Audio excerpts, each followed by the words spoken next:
మామా వచ్చేసినాం. ఎందుకు వచ్చినాం అనుకుంటారా? పిలిచిరు వచ్చేసినాం. ఓరు పిలిచిరు అనుకుంటురా? మీరే గర్ల్స్ మీరే. ఎందుకు వచ్చినాం అనుకుంటురా? శివాజీ అన్న వీడియో గురించి మాట్లాడడానికి వచ్చినాం. ఎవరితోని? మీతోనే గర్ల్స్ మీతోనే బరాబర్ మాట్లాడదాం. శివాజీ అన్న మాట్లాడిన మాటలన్నీ కరెక్టే. శివజన్న మాట్లాడిన దాంట్లో తప్పేం లేదు, అసలు తప్పే కాదు. కానీ మీ అందం చీరలోనో మీ అందం నిండుగా కప్పుకునే బట్టల్లోనే ఉంటది తప్పితే సామాను కనపడే దాంట్లో ఏం ఉండదు. శివజన్న ఏదో సామాన్లు అన్నంత మాత్రాన మీరు రియాక్ట్ అవుతారు గర్ల్స్. ఒకప్పుడు సామాన్లు బాగుండాలా ఆంటీ అన్నప్పుడు ఆ రీల్ చేసింది ఎవరు? మీరే. ఆ రీల్ ని ఎంజాయ్ చేసింది ఎవరు? మీరే. సామాన్లు బాగుండాలా ఆంటీ అన్నప్పుడు ఆ రీల్ ని మిలియన్స్ ల వ్యూస్ పోయినాయి, లక్షల లైక్లు వచ్చినాయి, వందల కామెంట్లు వచ్చినాయి. అప్పుడు ఎంజాయ్ చేసిన మీరు ఇప్పుడు శివజన్న మాట్లాడంగానే రియాక్ట్ అవుతున్నారా? అమ్మాయిని చూస్తే చేతులెత్తి దండం పెట్టి అమ్మ అనలా ఉండాలి, నీ అమ్మ అనలా ఉండొద్దు. అమ్మాయి అంటే ఇంటికి మహాలక్ష్మి లాంటిది. అమ్మాయి గుడిసెలో దీపం పెట్టినా ఆ ఇల్లు గుడిలా మారుతుంది.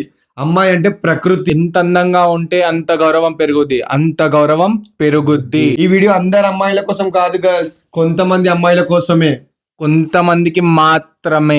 మళ్ళీ ఈ వీడియో మీద మీరు రియాక్ట్ అయితే, మేము రియాక్ట్ అయితే అది వేరేలా ఉంటుంది. వేరేలా ఉంటుంది.